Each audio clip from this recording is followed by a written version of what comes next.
Bonjour à toutes et à tous.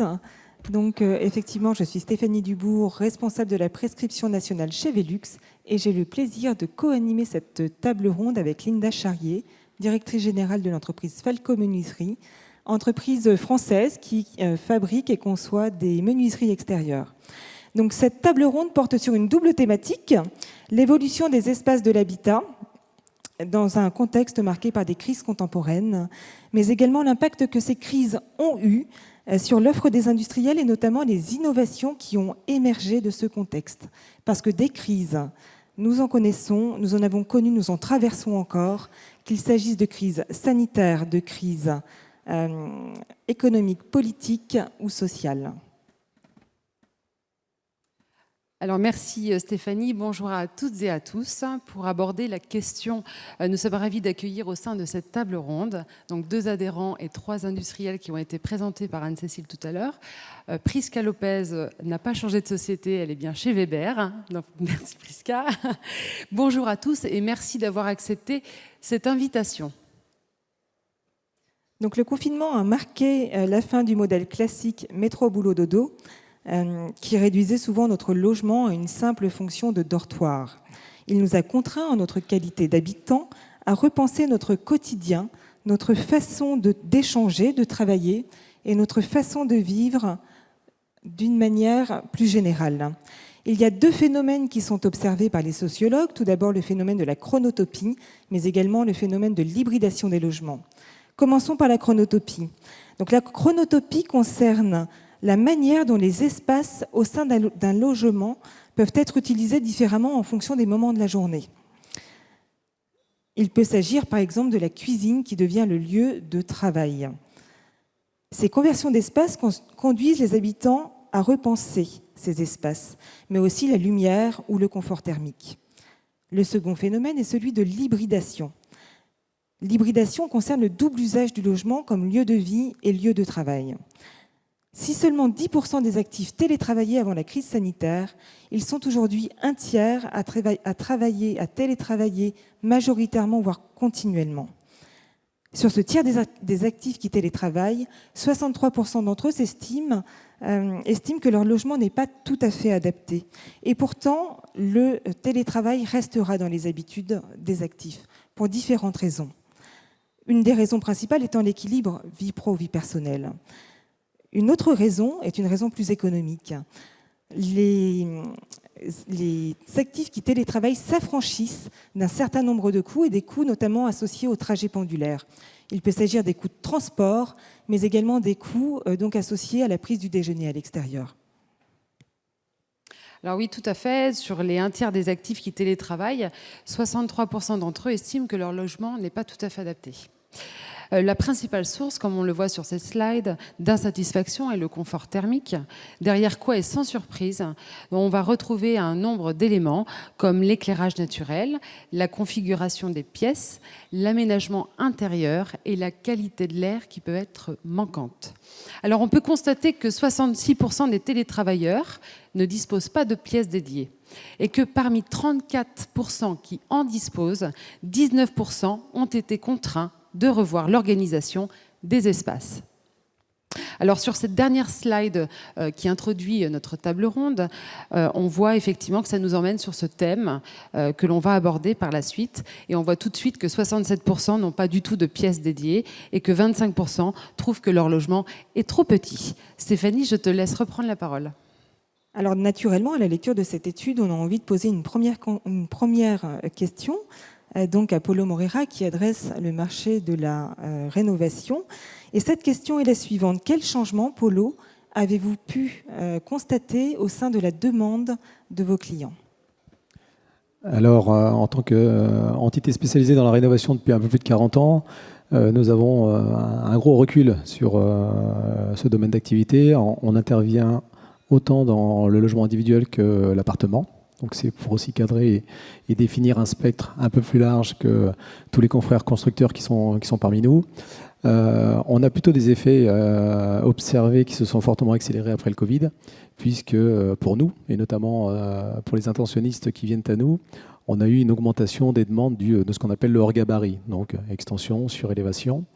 On a eu un effet un peu amortisseur puisque avec des sujets similaires aux constructeurs, que ce soit effectivement la hausse des prix, le moral des ménages et l'accès aux prêts, puisqu'on a au moins ces mêmes problématiques similaires aux constructeurs, on a quand même une demande qui reste heureusement soutenue, puisque le patrimoine et le portefeuille, je dirais, de résidence en France est fort conséquent avec plus de 37 millions de logements. Donc effectivement, juste après 2020, on a eu la part extension qui avait continué d'augmenter en proportion, puisque ça a quasiment frisé les 40% de notre activité. Aujourd'hui, elle est revenue à 30%, c'est-à-dire, je dirais, aux tendances qu'on avait avant le Covid, plutôt liées effectivement à ces difficultés d'accès aux prêts. Mais on voit de manière assez prégnante que la modification dans le gabarit, je dis bien pour nous, est la part la plus importante. Donc, puisque les rénovations partielles représentent plus de 35%, les rénovations globales environ 20% et la partie surélévation un petit peu moins de 15%.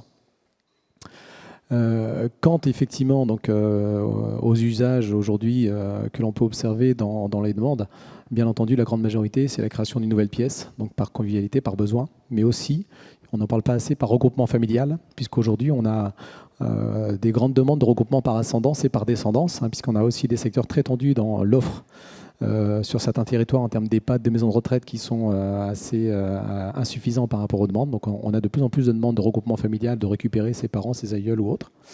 Il y a quelques demandes de valorisation patrimoniale, notamment autour des grandes métropoles où le prix du foncier et le prix de l'immobilier augmentent. Et c'est vrai que de créer une pièce en plus, on la valorise facilement par rapport au coût des travaux. Et sur tout ce qui est dans le gabarit, on a, comme l'expliquait Stéphanie, une grande demande d'hybridation des usages entre les enfants qu'on va recevoir une semaine, les enfants qu'on aura 15 jours après. Donc, qu'est-ce qu'on fait de cette pièce-là? Est-ce qu'on la rend hybride ou pas? Et bien entendu, une demande de plus en plus prégnante, puisqu'aujourd'hui, elle est aidée et facilitée sur l'amélioration énergétique, notamment avec les incitations fiscales aujourd'hui que tout le monde connaît et qui portent aujourd'hui notre secteur de la rénovation. Merci beaucoup, Polo, pour ce témoignage. Donc, Quentin Bourdon, directeur général du groupe BDL. Quentin, toi qui te positionnes sur le marché du neuf, à la fois sur l'individuel et du collectif, j'ai une double question à te poser.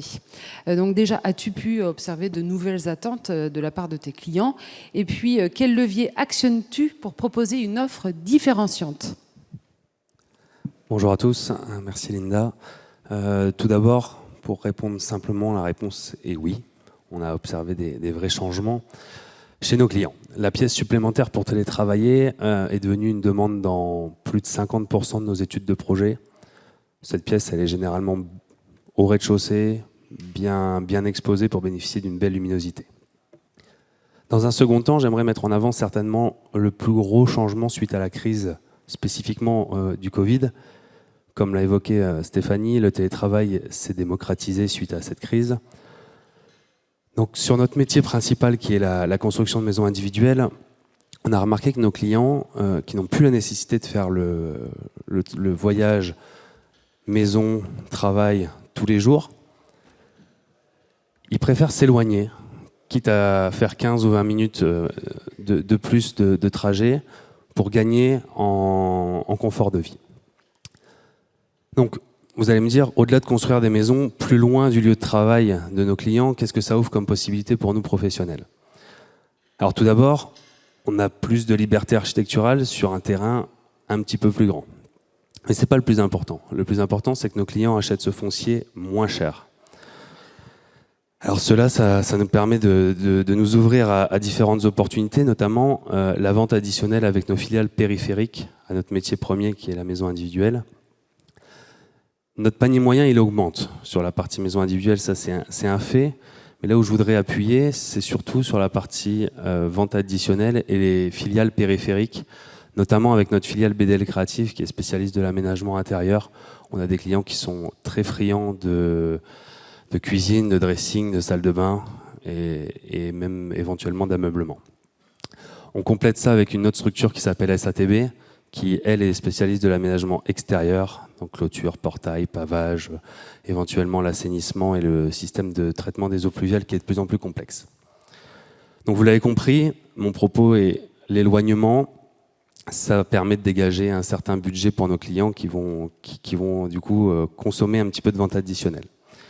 Nos clients sont également très friands de nouveaux produits, d'innovation. Et c'est là qu'on se rapproche de nos amis et partenaires industriels qui, comme vous allez le voir, nous proposent toujours plus d'innovation pour nos clients. Merci beaucoup, Quentin. Donc, effectivement, nous allons aborder le thème de l'innovation. Cette fois, je vais me tourner vers les industriels pour revenir à la question initiale, à savoir, les crises contemporaines entraînent-elles les industriels sur la voie de l'innovation? Alors, l'innovation est au cœur de nos entreprises. Nous innovons continuellement à travers nos produits, dans nos approches, bien sûr, dans nos services que nous proposons, mais à la fois aussi dans nos process, qu'ils soient en fabrication, dans les process de nos échanges commerciaux. Et c'est encore plus présent dans cette période de renouvellement. Alors oui, c'est un enjeu stratégique. Nous avons le plaisir de pouvoir l'illustrer aujourd'hui avec le témoignage d'adhérents que nous venons d'entendre, mais aussi les partenaires industriels que nous allons écouter. Je passe la parole maintenant à François Boismenu de chez Rector. À toi, François. Merci Linda. Effectivement, en tant qu'industriel, nous essayons d'inscrire nos innovations pour répondre à ces nouvelles contraintes de la construction. J'ai eu le plaisir, effectivement, l'an passé à Malte, de présenter une innovation concernant le système d'infrastructure préfabriqué pour limite de propriété, mais qui est tout à fait adaptable aux extensions horizontales des maisons. C'est un système qui est entièrement préfabriqué, qui répond aussi aux contraintes de manque de qualification, permet de maîtriser les délais sur le chantier et les coûts, et avec une réduction des déchets particulière. Notre système a l'avantage d'être posé en une seule opération et être coulé aussi en une seule opération pour minimiser au maximum les nuisances environnementales. Concernant les bâtiments collectifs, nous avons effectivement notre système Caméléo, qui est une solution entièrement préfabriquée, de dalles poteaux-dalles, donc sans retombée de poutre, qui permet effectivement une totale liberté d'aménagement des plateaux et de réversibilité des bâtiments. Il y avait d'ailleurs un article aujourd'hui dans les Échos qui traite ce sujet en dernière page. Donc on est, je pense, pile poil dans ce que peuvent attendre aujourd'hui les architectes. La réalisation effectivement de ce système Caméléo permet de réaliser des bâtiments aussi avec une empreinte carbone très basse, parce qu'on va mettre en fait du béton au bon endroit, là où il faut de la résistance et de l'acoustique et du feu, et vous pourrez effectivement distribuer avec des matériaux par exemple biosourcés pour le reste de l'aménagement du bâtiment et des façades. Voilà, en résumé, le bon produit au bon endroit. Maintenant, je vais laisser la parole à Friska qui a aussi des belles solutions à nous présenter. Merci François. Je rebondis sur la réversibilité des bâtiments. Quand on sait que 8% du parc résidentiel est vacant, qu'il y a également des milliers de mètres carrés de bureaux vacants, on entend de plus en plus parler de réversibilité des bâtiments. Donc ces bureaux qui deviennent des logements et pourquoi pas, comme à Béziers, une prison transformée en hôtel. En ce sens, Weber a une solution à vous proposer avec le Weber Pump Truck. Donc de plus en plus dans ce type de transformation, on vient garder l'enveloppe extérieure, on vient décloisonner à l'intérieur et on va avoir du rattrapage de niveau à faire. Donc notre Weber Pump Truck, en fait, c'est une mini-usine, sans pénibilité au travail pour les entreprises, très rapide d'exécution et sans déchets. Pourquoi ? En fait, on vient malaxer le produit directement dans la citerne. On est capable de pomper jusqu'à 18 étages en hauteur et l'entreprise se concentre uniquement sur son travail de coulage des sols. Un coulage avec des solutions très rapides à mettre en œuvre, séchage rapide, recouvrement rapide. Un exemple concret, on est capable de couler 600 m² de sol, de ragréage, en épaisseur 10 mm en seulement 1 heure. Voilà, une fois qu'on a travaillé l'intérieur de ces bâtiments, qu'on les a rénovés, il va falloir transformer, rénover de façon thermique, énergétique, l'enveloppe extérieure. Weber, on est le fabricant d'isolation thermique par l'extérieur qui a le plus large choix d'isolants du marché. Aujourd'hui à l'écran, moi je vous présente notre système ITE avec isolant Liège. Donc une vente exclusive Weber. On est les seuls en France à proposer cet isolant 100% biosourcé, imputrescible et ininflammable sous FDS individuel. donc qui répond au marché de la maison individuelle et du collectif, puisqu'on peut monter jusqu'à 28 mètres. Donc je vous propose de coupler à cette ITE pour améliorer la performance énergétique du bâtiment des menuiseries performantes. Et je te passe la parole, Linda, pour nous en parler plus en détail. Merci Prisca. Donc, dans la continuité de ta présentation pour l'isolation par l'extérieur, eh bien, Falco propose un précadre en aluminium, soit dans le cadre d'une rénovation énergétique du bâti, ou bien d'une extension horizontale ou verticale. Alors, ce produit répond parfaitement aux différents modes constructifs, dont l'ossature bois. Alors, les avantages, ils sont nombreux, bien sûr. Ils sont déjà d'ordre esthétique pour habiller effectivement la belle robe du tableau, et surtout technique, car ils permettent de poser en fait la menuiserie et son volet roulant dans de bonnes conditions. Alors également, ils permettent de traiter toutes les épaisseurs de doublage, enfin d'épaisseur d'isolant que le client aura décidé, et aussi de traiter les matériaux à l'extérieur, enduits ou clins, ou d'autres matériaux qui existent pour l'extérieur. Ensuite, dans cette période de crise, des matières premières, bien sûr, énergie comprise, on est bien d'accord, notre coulissant Wimix, qui a obtenu la médaille d'or l'année dernière au challenge du pôle Habitat, répond à cette demande de produits technico-économiques. Nous avons relevé le défi de l'innovation frugale, comment faire mieux avec moins, grâce à notre concept structurant qui a donné naissance à ce nouveau coulissant. Alors, il est à la fois esthétique, bien sûr, performant thermiquement, plus économique, moins énergivore. Et dans cette période et dans ce contexte de marché, nous apportons cette solution globale. La plus grande économie est déjà celle que l'on ne dépense pas. Alors l'idée, ça a été d'allier les deux matériaux que nous maîtrisons parfaitement chez Falco et qui sont recyclables à l'infini, qui sont le PVC et l'aluminium. On intègre de plus en plus de produits recyclés dans la fabrication de nos produits. C'est une très belle réponse esthétique économique pour vous. Alors, on ne peut pas parler de fenêtre sans parler de lumière.